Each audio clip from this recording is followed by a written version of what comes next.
রাসেল নামে এক ভাই প্রশ্ন করেছেন, শহীদ কারা? ইদানিং অনেকের মৃত্যুর পর তাদেরকে শহীদ বলে আখ্যা দেয়া হয়। ব্যাপারটি কতটুকু সঠিক বলবেন কি? প্রিয় ভাই, রাসেলের উত্তরে আমরা বলতে চাই যে এ পৃথিবীতে আল্লাহর দ্বীনকে বাস্তবায়ন করতে যে অথবা বিজয়ী করতে যে কাফেরদের বিরুদ্ধে সশস্ত্র সংগ্রামে যে মুমিন ব্যক্তি নিহত হয় তাকে শহীদ বলে। আই রিপিট, আমি আবারও বলছি, আল্লাহর জমিনে আল্লাহর দ্বীনকে বিজয়ী করতে যে কাফেরদের বিরুদ্ধে সশস্ত্র সংগ্রামে যে মুমিন ব্যক্তি নিহত হয় তাকে শহীদ বলা হয়। সহিহ বুখারীর বর্ণনা এসছে যে সাহাবারা আল্লাহ রাসূল সাল্লাল্লাহু আলাইহি সাল্লামকে জিজ্ঞেস করেছিলেন যে, হে আল্লাহ রাসূল, কারা আল্লাহর রাস্তায় জিহাদ করছে এটা আমরা কিভাবে বুঝবো?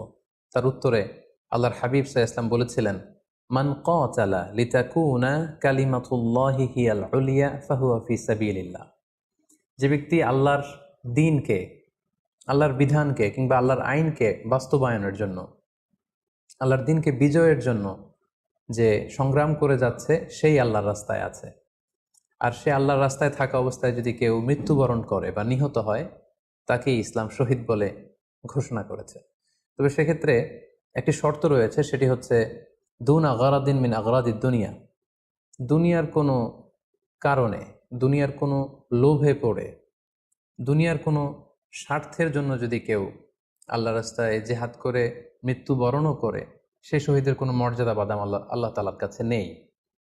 কারণ আমরা হাদিস থেকে জেনেছি অনেক শহীদ কিয়ামতের ময়দানে আল্লাহ তাআলা তাদেরকে জাহান্নামে ফেলে দিবেন। আল্লাহ বলবেন যে, তুমি তো দুনিয়াতে জেহাদ করেছিলে যে মানুষ তোমাকে বীর বলবে, মানুষ তোমাকে সাহসী বলে ঘোষণা দিবে, বাহাবা পাওয়ার জন্য তুমি জেহাদে অংশগ্রহণ করেছিলে এবং সেখানে নিহত হয়েছ। তো তুমি নিহত হওয়ার পরে মানুষ তো তোমাকে বীর বলেছে, বাহাবা দিয়েছে, সাবাস বলেছে, যে কারণে তুমি এই জেহাদে অংশগ্রহণ করেছো সেটা দুনিয়াতেই তুমি পেয়েছো। তো আমার কাছে তুমি কি চাও? আমার কাছে তোমার জন্য কিছু নেই। Go to the hell fire, জাহান নামে যাও। তাকে আল্লাহ তাআলা উপর করে জাহান নামে নিক্ষেপ করবেন। তো এজন্য শর্ত হচ্ছে যে দুনিয়ার কোনো স্বার্থে নয়, শুধুমাত্র কেবলমাত্র আল্লাহর দ্বীনকে আল্লাহর জমিনে বিজয়ী করার জন্য যদি কেউ সশস্ত্র সংগ্রামে নিহত হয় তাদেরকে শহীদ বলা হয়। এখন প্রশ্ন হচ্ছে, যারা কাফেরদের বিরুদ্ধে জেহাদ করতে যেয়ে যুদ্ধে নিহত হলো তারা শহীদ, তারা ছাড়া কি আর কেউ শহীদ হতে পারবে না? এই প্রসঙ্গে আমরা বলবো যে বেসিকলি ইসলামী শরিয়াতে শহীদ দুই ধরনের। ইবনু হাজার আল আসকালানি উনিও শাহাদাতের প্রকারভেদ করতে যেয়ে বলেছেন যে শহীদ দুই প্রকার। একটা হচ্ছে শাহিদ উদ্দুনিয়া ওয়াল আখরা, যেটা আমরা বলেছি যারা আল্লাহর রাস্তায় নিহত হয়েছে তারা।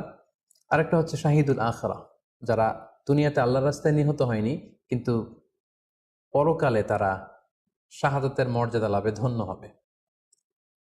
প্রথম প্রকার হচ্ছে শাহিদুদ দুনিয়া ওয়াল আখরা, যেটাকে আমরা বলি শাহাদাতে হাকিকি, মানে প্রকৃত শহীদ। এরাই হচ্ছে মূলত শহীদ। এদেরকে আল্লাহ তাআলা মৃত বলতে নিষেধ করেছেন। আল্লাহ তাআলা বলেছেন, ওয়ালা তাকুলু লিমান ইউকতালু ফি সাবিলিল্লাহি আমওয়াত বাল আহইয়া ওয়ালাকিন লা তাশউরুন। যারা আল্লাহর রাস্তায় জীবন দিয়ে নিহত হয়েছে তাদেরকে তোমরা মৃত বলো না, বরং তারা জীবিত। অন্য এক আয়াতে এসেছে, বাল আহিয়াউন ইনদা রাব্বিহিম ইউরযাকুন, তারা জীবিত এবং আল্লাহর কাছে তারা রিজিক প্রাপ্ত, আল্লাহ তাআলার পক্ষ থেকে তারা রিজিক প্রাপ্ত। তাদের মর্যাদা আল্লাহ তাআলার কাছে এত বেশি যে তাদেরকে নিহত হওয়ার পরে কোনো জানাজার আগে গোসল দিতে হয় না। তাদের রক্তাক্ত দেহটাকেই সরাসরি জানাজার পরে দাফন করে দিতে হয়, কেননা সেই ঝরঝরে রক্ত নিয়ে তারা সেদিন কিয়ামতের দিবসে আল্লাহ তাআলার দরবারে তারা হাজির হয়ে যাবে। এবং আমরা যদি কোরআনের দিকে তাকাই, কোরআন আমাদেরকে জানিয়েছে, আনা আমাল্লাহু আলাইহিম মিনান নাবিয়িন ওয়াস সিদ্দিকিন ওয়াশ শুহাদাই ওয়াস সালিহিন, মানে সবচেয়ে শ্রেষ্ঠ তাবাকা বা দারাজা হচ্ছে নবীদের দারাজা, নবীদের পরে হচ্ছে সিদ্দিকিনদের দারাজা, এবং সিদ্দিকিনদের পরেই যাদের মর্যাদা আল্লাহ তাআলার কাছে সবচাইতে বেশি তারা হচ্ছে শুহাদা। এজন্য প্রতিটি মুমিনের জীবনের আকাঙ্ক্ষা বা তামান্না থাকা উচিত তারা যেন শাহাদাতের মৃত্যু আল্লাহ তাআলার কাছে কামনা করে। এবং আমরা যদি সাহাবাদের জীবনের দিকে তাকাই তাহলে দেখবো ওনারা সবসময় আল্লাহ তাআলার কাছে শাহাদাতের মৃত্যু কামনা করতেন। সাইয়েদনা ওমর ফারুক রাদিয়াল্লাহু তাআলা আনহু আল্লাহ তাআলার কাছে সবসময় শাহাদাতের মৃত্যু চাইতেন। সহিহ বুখারীর বর্ণনায় এসেছে, ওমর ফারুক রাদিয়াল্লাহু তাআলা আনহু দোয়া করতেন আর বলতেন, আল্লাহুম্মা রযুকনি শাহাদাতান ফি সাবিলিক ওয়াজআল মাউতি ফি বালাদি রাসূলিক। মানে হে আল্লাহ, আপনি আমাকে শাহাদাতের মৃত্যু নসিব করুন এবং আপনার প্রিয় হাবিবের এই শহর মদিনা শহরে আমার মৃত্যু আপনি নসিব করুন। এবং আমরা যদি ওমরে ফারুকের জীবনের দিকে তাকাই, তাহলে আমরা দেখবো যে উনি আহ, শহীদী মৃত্যু লাভ করেছিলেন। একজন অ্যাসাসিনেটরের মাধ্যমে আত্মাইর আঘাতে তিনি আহ, শহীদ হয়েছিলেন। এবং আল্লাহ রাসূল সাল্লাল্লাহু আলাইহি ইসলামের পাশে আবু বকর রাদিয়াল্লাহু তাআলা আনহু কবর, তার পাশেই কিন্তু ওমরে ফারুকের কবর।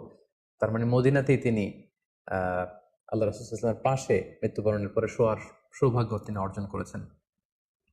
তাহলে এই আলোচনা থেকে আমরা বুঝলাম যে প্রকৃত শহীদ হচ্ছে যারা আল্লাহর রাস্তায় নিহত হয় এবং এর মর্যাদা আল্লাহ তাআলার কাছে অনেক বেশি। কিন্তু এই শাহাদাতে হাকিকি বা প্রকৃত শহীদ ছাড়াও আরো অনেক মৃত ব্যক্তিকে আল্লাহ রাসূল সাল্লাল্লাহু আলাইহি ওয়াসাল্লাম শহীদি মৃত্যুর সুসংবাদ দিয়েছেন। তারা জেহাদে অংশগ্রহণ করেনি, তারা কাফিরদের আঘাতে নিহত হয়নি, তারা প্রকৃত শহীদ নয়, কিন্তু কিয়ামতের দিন তারা শাহাদাতের মর্যাদা লাভ করবে। তারা কারা?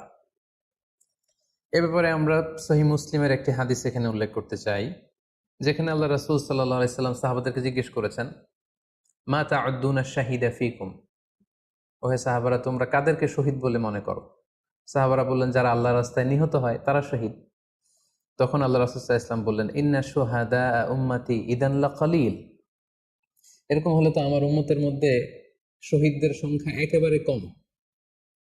যারা জেহাদের সুযোগ পাবে না, জেহাদের ময়দানে কাফেরদের বিরুদ্ধে সশস্ত্র সংগ্রাম করে যারা নিহত হওয়ার সুযোগ পাবে না, তাহলে তো তারা শহীদ হতে পারবে না। সাহাবারা এই কথা শুনে বললেন, ইয়া রাসূলুল্লাহ, তাহলে কারা শহীদ আপনি বলেন। তখন আল্লাহ রাসূল সাল্লাল্লাহু আলাইহি ওয়াসাল্লাম বললেন যে যারা আল্লাহর রাস্তায় নিহত হয় তারা তো শহীদ বটেই, পাশাপাশি ওমান মাতা ফি তাউনি ফাহুয়া শাহীদ, মহামারীতে যারা মারা যায় তারাও কিন্তু শহীদ। প্লেগ রোগে বা মহামারীতে, এই যে করোনা ভাইরাসের সময় যারা ঈমানের সাথে ইন্তেকাল করেছে তাদেরকেও আল্লাহ তাআলা শাহাদাতের মর্যাদা দান করবেন। ওমান মাতা ফিল বাতনি ফাহুয়া শাহীদ, পেটের পীড়ায়, পেটের কোনো রোগে যদি কেউ আক্রান্ত হয়ে মারা যায়, সে কিয়ামতের দিন শাহাদাতের মর্যাদা লাভ করবে। ওয়াল গরিকু শাহীদ, পানিতে ডুবে যদি কেউ মারা যায় সেও শাহীদ। এভাবে অন্যান্য আরো অনেক হাদিসে, কোনো হাদিসে 5 জন, কোনো হাদিসে 7 জন, কোনো হাদিসে আরো বেশি, এভাবে আরো অনেক ব্যক্তিকে আল্লাহ রাসূল সাল্লাল্লাহু আলাইহি ওয়াসাল্লাম শাহাদাতের মর্যাদা লাভে তারা কিয়ামতের দিন ধন্য হবে এই মর্মে তিনি আমাদেরকে জানিয়েছেন। সুনানে নাসাইর একটি বর্ণনা থেকে আমরা জানতে পারি, আল্লাহর হাবিব সাল্লাল্লাহু আলাইহি ওয়াসাল্লাম বলেছেন, মান কুতিলা দুনা মাজলামাতিহি ফাহুয়া শাহীদ, অন্যায়ভাবে যদি কাউকে হত্যা করা হয়, হি ইজ ডিফেন্ডিং ইনজাস্টিস, অন্যায় প্রতিরোধে সে মারা গিয়েছে, এরকম মৃত্যুকেও তিনি শাহাদাতের মৃত্যু বলে ঘোষণা করেছেন। সুনানে তিরমিজির আরেকটি বর্ণনায় আল্লাহ রাসূল সাল্লাল্লাহু আলাইহি ওয়াসাল্লাম আরো কিছু ব্যক্তিকে শহীদ বলে ঘোষণা করেছেন। যেমন তিনি বলেছেন, মান কুতিলা দুনা দীনিহি ফাহুয়া শাহীদ, কেউ তার দিনকে হেফাজত করতে যেয়ে যদি মৃত্যুবরণ করে সে শহীদ।